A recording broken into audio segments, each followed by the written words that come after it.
Diyan na magandang umaga po sa inyo lahat at welcome sa programang Tinig ng Masa.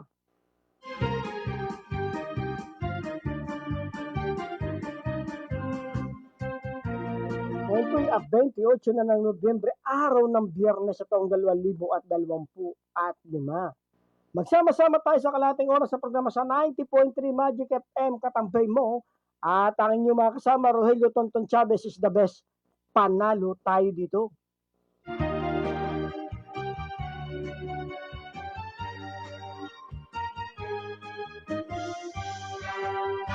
Region 4B, buong bansang Pilipinas, lalawigan ng Quezon, lungsod ng Lucena, barangay Ibabang Dupay, lahat kayo ay binabati ni Congressman David J.J. Suarez.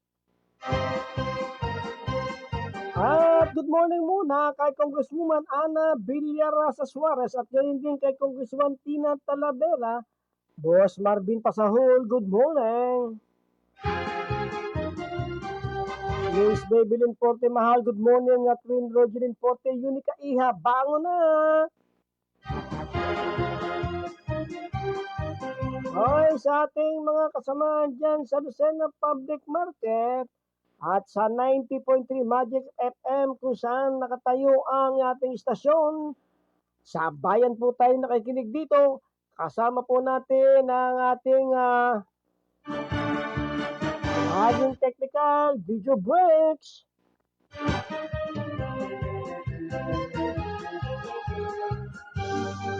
Ay, batiin ko muna ang early viewers natin kay Brad Ronrods Almadrones, good morning. Kay Milani Samonte, good morning po. Good morning din. At buhat naman dyan sa Baler, Quezon. Kumusta ka na? Kumusta naman taga Baler? Arlene Galliar de Santiago, good morning.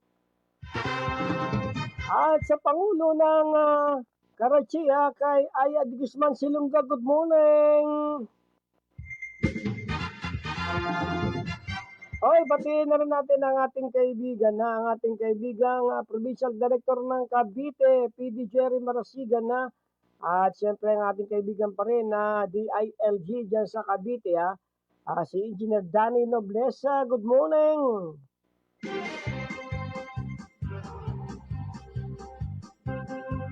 Oy, sa ating mga driver, sa ating mga driver, mga taxi driver, tricycle driver, at itong padyak ng dalahican sa mga nakatutok sa mga taga-dalahican, good morning sa inyo.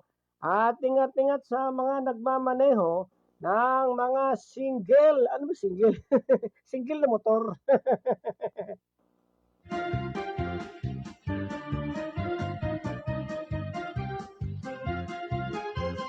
At good morning din sa mga itong nagtitinda ng taho kay Louie Laguno, taho-taho kayo dyan. At sa ating kaibigan gagawa ng basan at na ganyang maliit na negosyo kay Peñano Mabaylo na taga-barangay Ibabang Dupay. Sa mga nanonood sa Facebook, share naman po.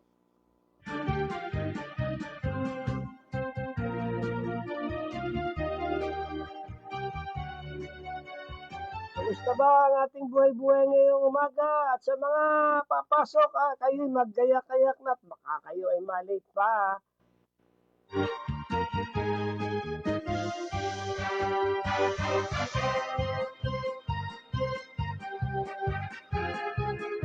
Ay, kay Retired General Eric Armamento, good morning. Kay Pangulong Reggie Reo, ng Maroons, good morning. At sa lahat ng tao Gamma Pi Sigma sa buong lalawigan at buong bansa, gandang umaga po sa inyo mga brads and sis. At sa ating balitang pang-nasyonal, PBBM, hinikayat ang Metro Manila LGUs na tularan ng vertical housing ng Maynila. Anti-political dynasty bill sisimulang talakayin sa Kamara sa Disyembre. Trabaho ng Kamara hindi apektado ng imbestigasyon ng ilang kongresista. Malacanang hindi per se ang Interpol para agarang paghuli kay Saldi. At 12 milyong illegal na sigarilyo, vape, manufacturing na kumpiska. At top 1 priority na aresto ng mahigit ng 9 milyong halaga. Ang detalye sa ating pagbabalik.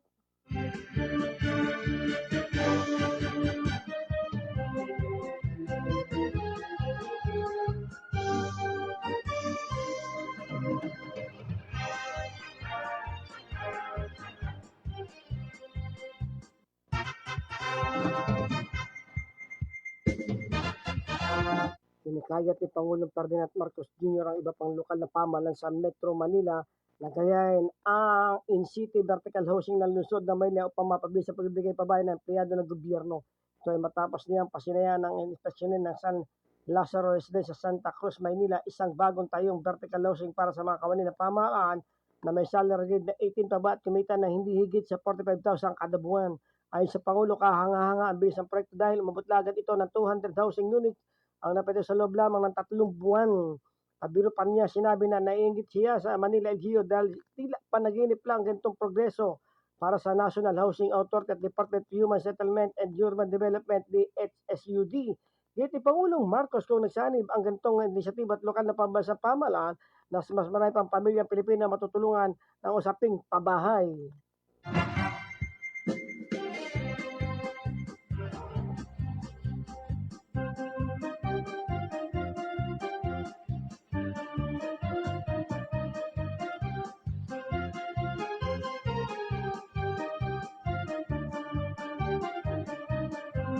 At sa karagdagang babaitang nasyonal, target ng House Committee on Suffrage and Electoral Reforms na simulan sa Disyembre ang pagtalagay sa panukalang batas ng pagbabawi sa political dynasty o magkakapamilya sa gobyerno.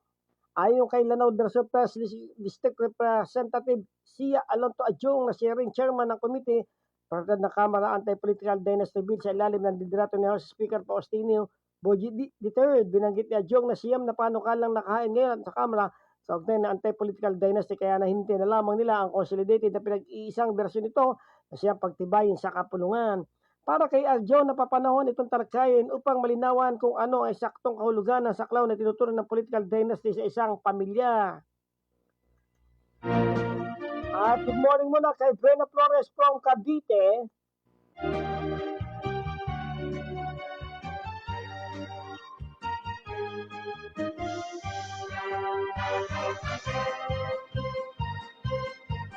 Trabaho ng Kamara hindi epektado sa investigasyon sa ilang kongresista kaugnay ng flood control iskandal.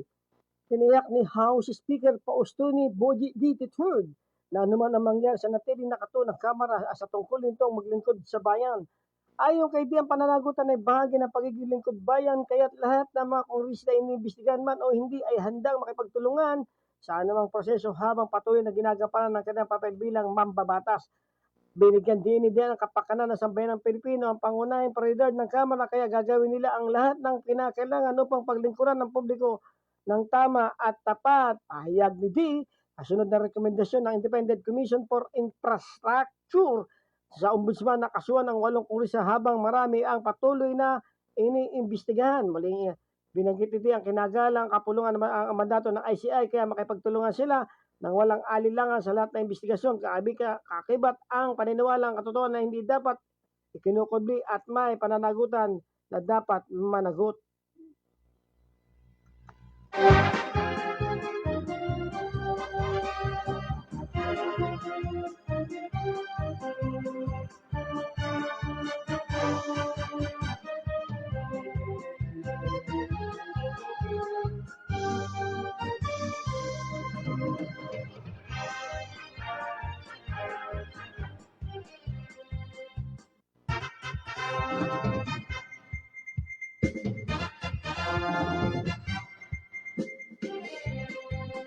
At sa gagampang balitang nasyonal, Malacanang hindi persahin ang Interpol para agarang paghuli kay Saldico. Walang balak ang Malacanang na madaliin ang Interpol sa paghuli pagpawin dating kongresyon si Saldico. Ayon sa Palace Press Office Presidential Communication Office, PCO Yusek Atty. Castro na may naka-issue ng blue notice, ang Interpol kaya mainam na hintayin ang masusunod na hakbang ng mga otoridad. Sa ngayon, pakiusap pa lamang ang ginagawa ng Malacanang kasabay ng hamon kay Ko na umuwi sa harapin ang kaso. Git ng Palasyo, walang naniniwala si Ko sa kanyang mga akusasyon laban kay Pangulong Ferdinand Marcos Jr. kaugnay naman ng budget and share session. Mas mabuti itong panumpaan sa harap ng korte upang magkaroon ng bigat ang kredibilidad.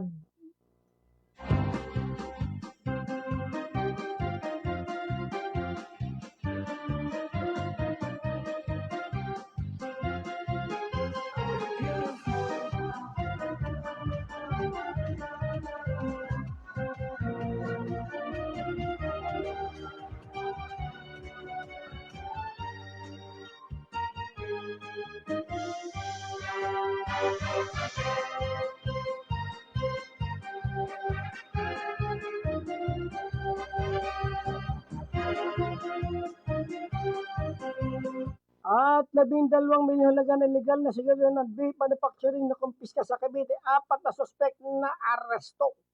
Nakumpiska ng otorite ng Philippine National Police Criminal Investigation and Detection Group, PNP CIDG Laguna, Provincial Unit ang illegal na sigarilyo ng vape na manufacturing materials at sinagawa ng bypass operation sa Silang Cavite.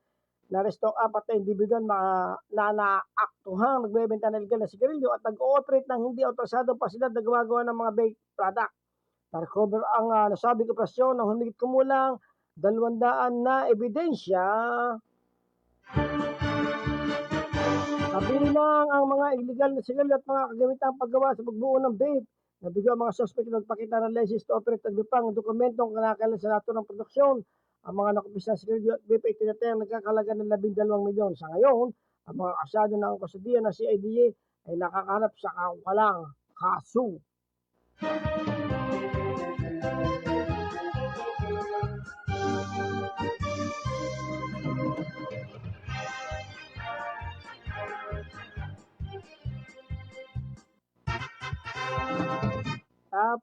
Priority target na arresto na mahigit 9 na milyong halaga ng hinahalang sabu na kumpiska ng PNP na aresto ng mga operatibo ng Police Station 3, Tolomo Drug Enforcement Unit ang isang individual na sinawang bypass operation sa Barangay Matina, Pangi, Davao City. Ang suspect ay isang 25 anyos na gulang na lalaki at itutuloy na Davao City Stop number 1 priority target na kumpiska mula sa kanyang isang head-seated sasay na iniala sa na ginagamit sa nasabing operasyon.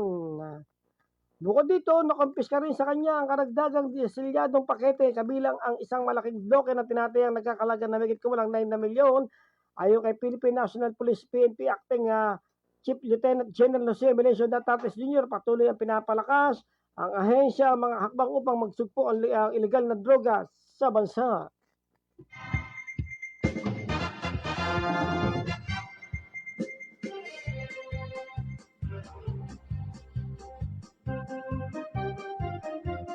At sa balita natin lokal, TESDA Step Allowance Distribution matagumpay na pamahagi sa tulong ni Congressman David J. Suarez at Alona Partelis.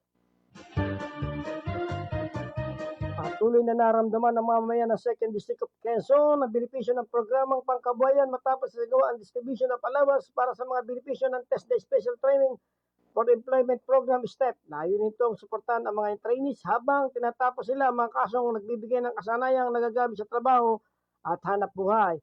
Sa pagtaguyod ni Congressman David J. Suarez, katuwang ang Alona Partelis na mas mapalawak at napabilis ang pag-aabot ng programa sa mga liblib at urban barangays. Patuloy nilang sinusul ang mga inisyatibong nagbubukas ng oportunidad para sa skills training, liblib at employment bilang tugon sa pangangailangan ng mga pamilya at nais magkaroon ng dagdag kakayanan para sa malmulad na kinabukasan. Kaugnay nito, taos pusong pasasalamat ang pinaabot ng mga TESDA accredited schools sa naging katuwang sa pagpadala ng programa.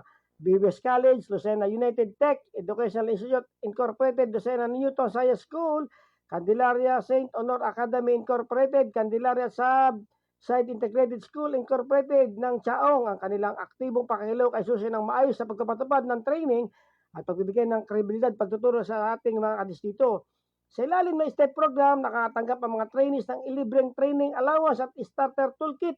Isang malaking tulong para sa pagsisimula ng bumuo ng sariling kabuhayan o naghanap ng mas magandang trabaho. Ayon sa opisina ni Congressman Suarez, patuloy ang tinutulak ang programang nagbibigay ng tunay na oportunidad, hindi lamang pang malaking panahon, kundi pang matagalang benepisyo para sa mga mamayan. Sa suporta ng Alona Partelis, inaasahang mas marami ang proyektong training programs ang maibaba sa distrito. Pinakita ng matagumpay na distribusyon ito kapag nagtutulungan ng pamahalaan, edukasyonal institusyon at mga katawan ng bayan mas mabilis na naihatid ang serbisyong direkta at malinaw na napakinabangan ng tao. #Serbisyong Suarez.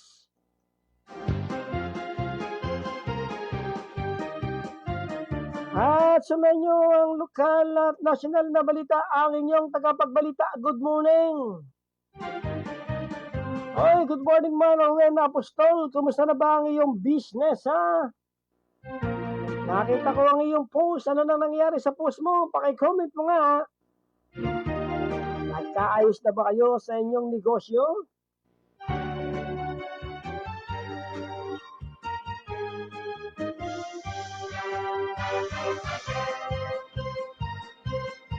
At sa ating usapin naman ngayon ng tinig ng masa, kayo ba ay pabor na tanggalin ang mga e-trike sa mga pangunahing kalsada? Kung mapapansin natin, ang dami ng e-trike na nagkalat sa ating mga pangunahing kalsada at ito ay kapaki-pakinabang para sa ating mga mamamayan. Pero itong sinabi ng LTO na aalisin sa kalsada ito, ha, naku naman. Mukhang may senador na nagsasalita na para bang hindi nagbubuwis ang mga nakasakay dito.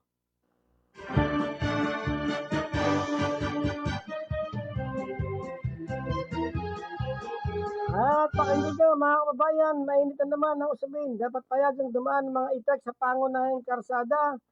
Hindi natin maikalya na ang mga e-trike ay malaking tulong sa maraming pamilya. Ginagamit ito ng mga magulang sa panghatid na sundo ng mga anak, pamamalengke at maging panghanap buhay tulad ng regular na tricycle. Tahimik, mura ang konsumo at malaking kabawasan sa polusyon. Para sa ilan, ito ang pinakamadaling paraan para kumita lalo sa panahon ngayon na lahat ng bilihin ay tumataas kung pagbabawalan sila ng major roads para manaring lilitan ang kanilang kaunlaran at serbisyong komunidad.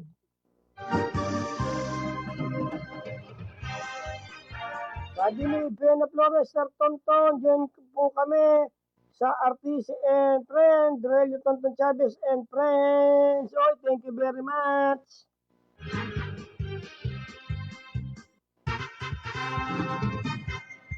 Wala pa po tayong ano yan, salamat kung may gawa na tayo ng page yan. Maganda ho na yung page na yan, ha? Para magkaroon tayo ng isang samahan kung saan ang pagtatalakay sa radyo na may kalinawan at mga may kaukulang sinasandalang mga batas. Sabi rito sa negative side, pero narito ang ilang panig. Marami ang mga nagsasabing ang e-trike ay nakadagdag sa traffic. Natural lang. Dahil kahit ka naman bumili ng maraming kotse, kahit bumili ka ng kotse, kahit ang bawat isa ay bumili ng kotse, ay talaga makakapagdadagdag sa traffic. Pareho lang yan.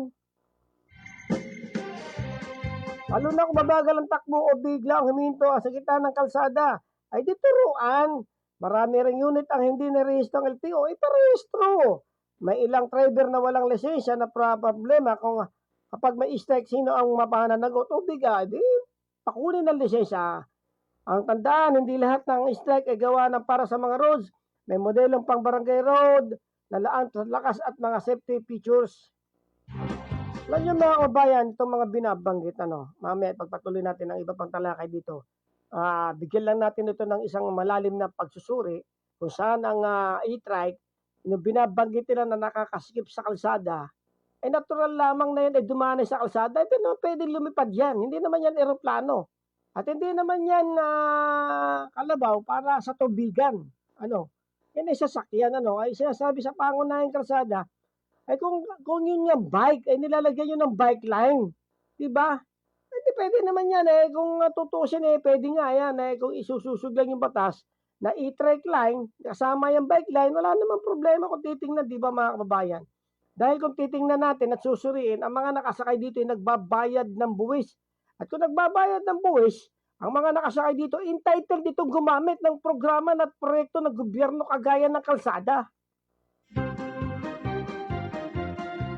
Masakit yan mga kababayan Siguro nauusamila sila dahil doon sa kawalan disiplina. O di lagyan natin ang disiplina. At yung RA 4136 o yung ginagamit natin na para ma-register yan kasi emission saka yung body number ng sasakyan ay di ba yan at saka yung motor number ay di lagyan natin na susugan.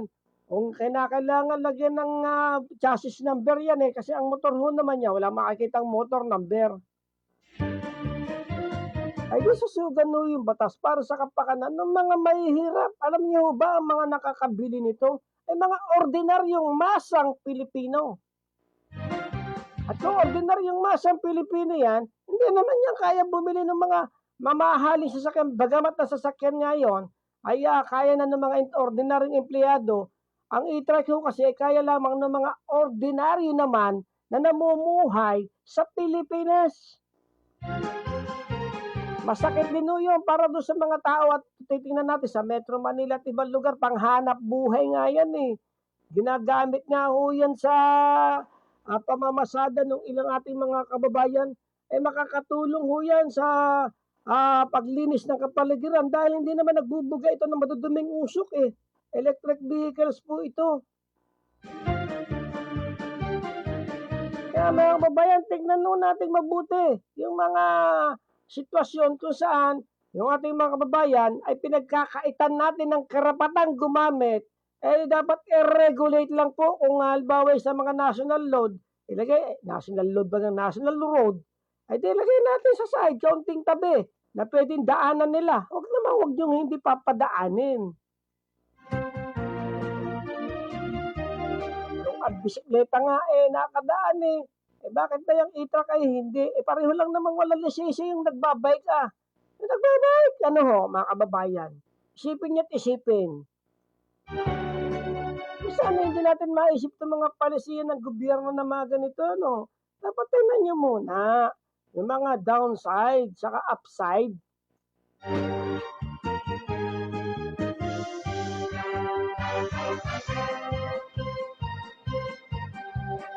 Kaya kung dapat i-register natin. Lagyan natin regulation at dapat bang kumuha na lisensya driver? Dapat lang.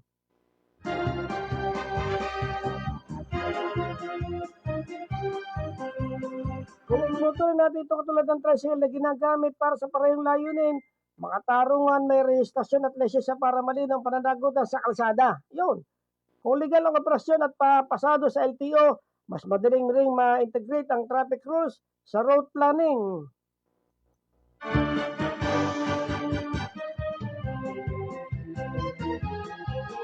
Bilang ang banda kung masyadong mahal o komplikadong proseso, kuha naman ang maliit na operator at magulang na daily needs sa mga gamit. Yun, kaya yung mga binabanggit natin eh. Marahil ang pinakabalansing solusyon, i-rehistro ang e-truck, gawing abot kayang simple ang proseso. Lisensya ng driver, basic safety lang para iwas aksidente. Road classification, payagan ang major roads kung pasado sa safety standards. Bawal kung ipeligro ang modelo. Traffic enforcement, pantay dapat, hindi yung mahirap ang hinuhuli. Ayan na naman tayo eh.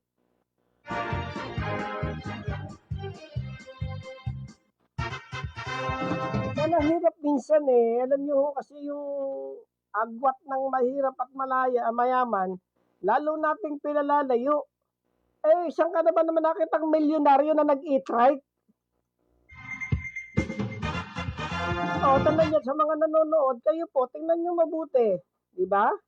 Mahirap din no eh. Good morning muna sa itong ating isa pang viewer kay Belen. Good morning.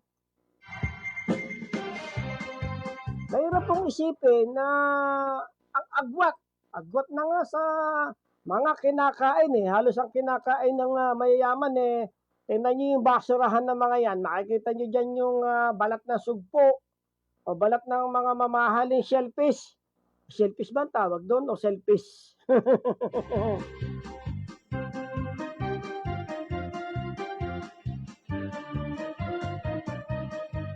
Kaya mga kababayan, tingnan natin mabuti itong mga ganitong sitwasyon at para sa kapakanan ng taong bayan. Tingnan natin naman itong mga naging proyekto ni Congressman David J.J. Suarez. Itong kahalagaan ng mga training program. Alam nyo, napapanahon po ito eh. Itong ating binasang balita kanina na pamamahagi ng TESDA Step Allowance Distribution matagumpay na pamagi sa tulong ni Congressman David J.J. Suarez. Tingnan nyo, nababalansin ni Congressman David J.J. Suarez ang mga pundong nakalaan at ano ba nabibigay niya sa mga estudyante. Hindi nga lang ito, yung mga estudyante na bibigyan ng allowance ni Congressman David J.J. Suarez at ng tulong eh. Kaya naman, kapuri-puri ang mga gantong gawain at bilang isang kongresista ng segunda distrito ay nagkakaroon ng mga pagdidivide sa mga bahagi ng mga estudyante na nababahagi ng maayos ang pondo po. Hindi lang sa paggawa ng infrastructure project, hindi lang pagbibigay ng tulong pampinansyal sa nangangailangan sa ospital at yun din itong pang edukasyon. At ito yung pang matagalan dito nga sa binalita natin, pang matagalang tulong na kapag ito po ay ang mga estudyante ay nagamit na yung toolkit ay magkakaroon ito ng mga maliliit na hanap buhay kung saan ay makakatulong sa kanilang pamilya.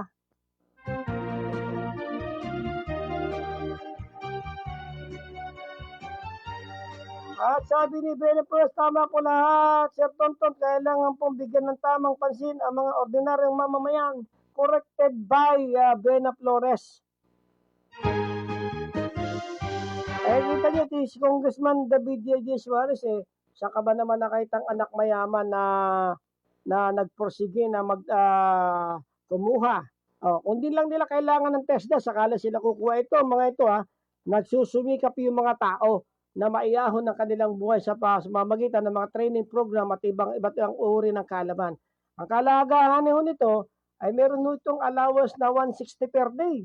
Napakahalaga na napasok ka na at pagkatapos na yung pag-aaral ng training program ay magkakaroon ka ng allowance para magamit mo naman ito sa panimulang puhunan.